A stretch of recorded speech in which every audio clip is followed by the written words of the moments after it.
Good day, Grade 3 Scientists! Welcome to our lesson for Science 3, Quarter 1, Week 7, Day 2. Our topic for today is changes in materials when pressed or hammered. Objectives. By the end of this lesson, learners should be able to Number 1. Identify the changes that happen in material when they are pressed or hammered. And number 2. Describe how being pressed or hammered makes solid materials useful. Activating prior knowledge. I have different items of clothing per class, such as a uniform blouse, a tank top, and a handkerchief. Who likes to volunteer to demonstrate how they fold each item of clothing just as you do at home? What kind of change did we make to the clothes? Correct. We made a physical change by folding them. How did the clothes change? That's right. The clothes changed in shape because they were folded into a smaller form. Did their size, shape, color, or texture change? For the size, the answer is no. The actual size of the clothes stayed. It stayed the same. They just look smaller because they were folded. For the shape, yes, the shape changed when we folded them.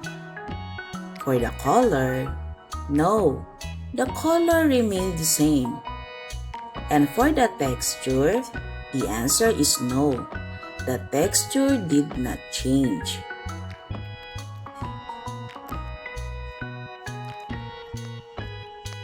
Lesson Purpose Intention. How does this uniform blouse look? Do you go to school wearing a uniform like this? What do we need to do so that these wrinkles on the uniform go away? In this session, you will learn more about this kind of change by answering the following questions. What changes happen to objects when they are pressed or hammered? Why is it helpful to press or hammer objects? Lesson Language Practice. Press and hammer. In the English-Tagalog Dictionary, press translates to diinan or pindutin. On the other hand, the word hammer translates to martilyo or pamukpok. Reading the key idea stem. Activity 2A. What changes happen to objects when they are pressed or hammered? The materials to be used for these activities are pandesal or any kind of bread, paper cup, small wood, empty glass bottle. Instructions. Step 1. Press the given materials, pandesal and paper cup. You may use the small wood, empty glass or bottle to press them. Be careful in handling the glass or bottle to avoid breaking it. For step 2, observe what happens to each object. Step 3, copy the table below and record your observation in your work. Here are the materials. Here is the chart. Question. Number 1. Which objects got bigger or smaller? Number 2. Which objects change shape?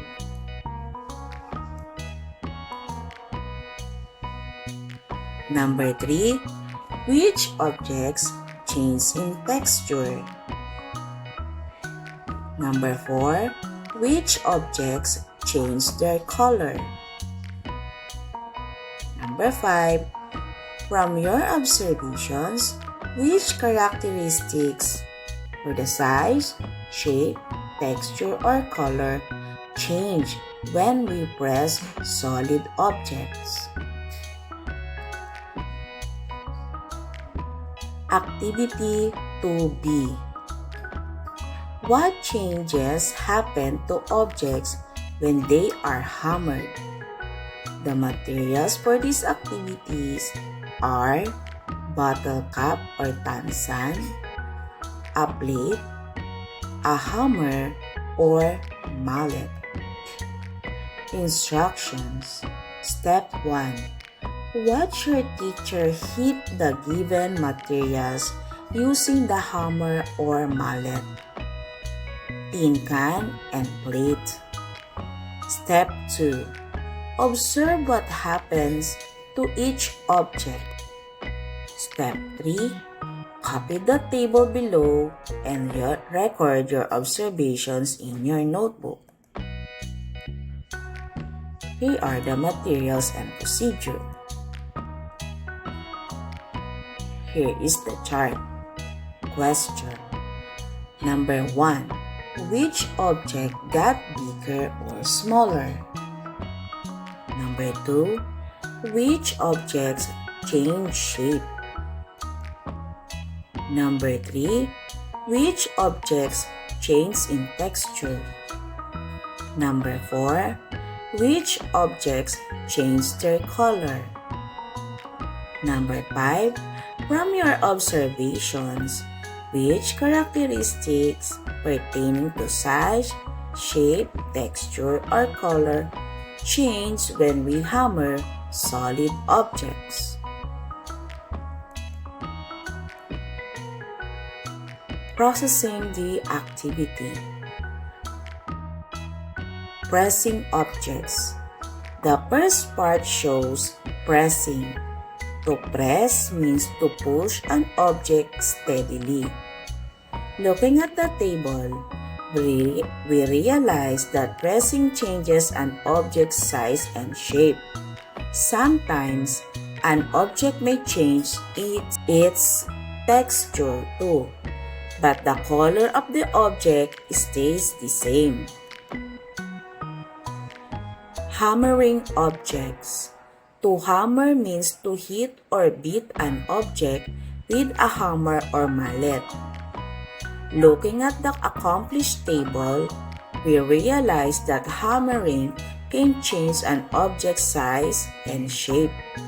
While some objects change their texture, their color stays the same. Was a new object formed every time we press or hammer an object? Definitely no. The learners must realize that although the bottle cap became flat due to hammering and the pandesal was pressed, they must realize that both of them remain the same objects, a bottle cap and a pandesal. Deepening understanding of the key idea stem. Why is it helpful to press or hammer objects? See the following pictures and answer the following questions, such as, what do you see in the picture? Is the object in the picture being pressed or hammered? How does pressing or hammering make the object useful? Picture number 1.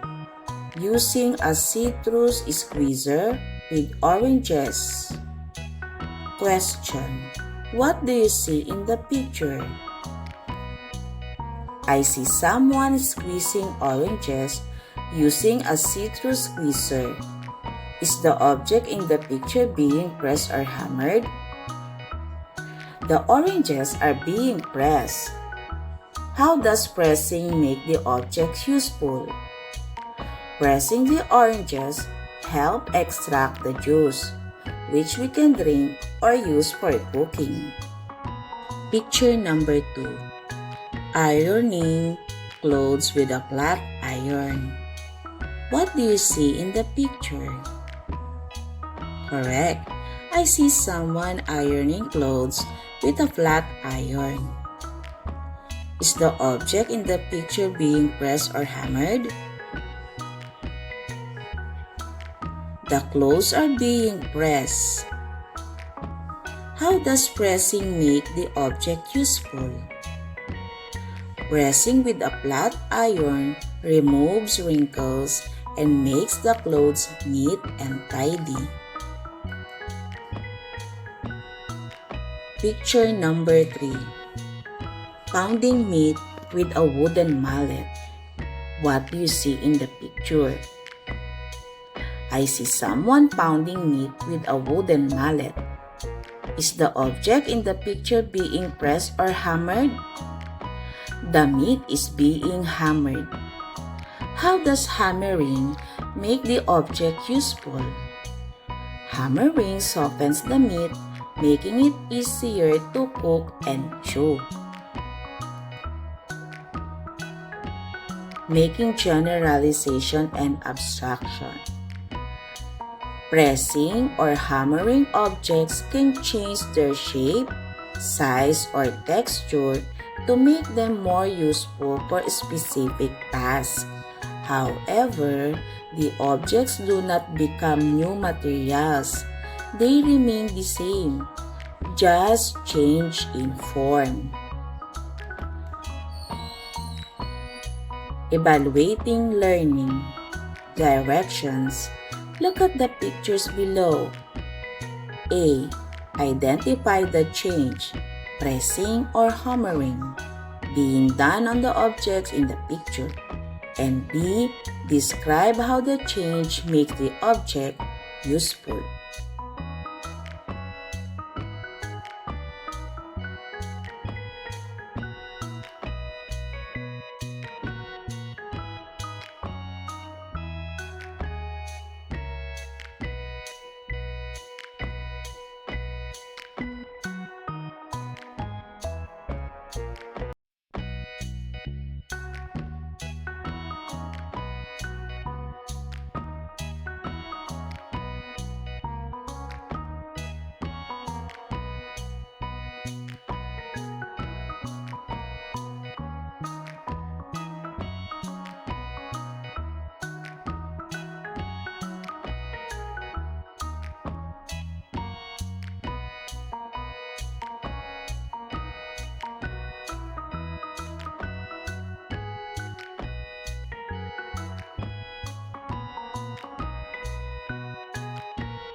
For remediation homework, direction, identify and draw 3 situations in your home where pressing and hammering objects is applied.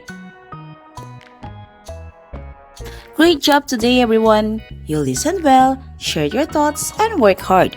Keep up the good work. Always remember to read, learn, observe, and have fun. See you next time!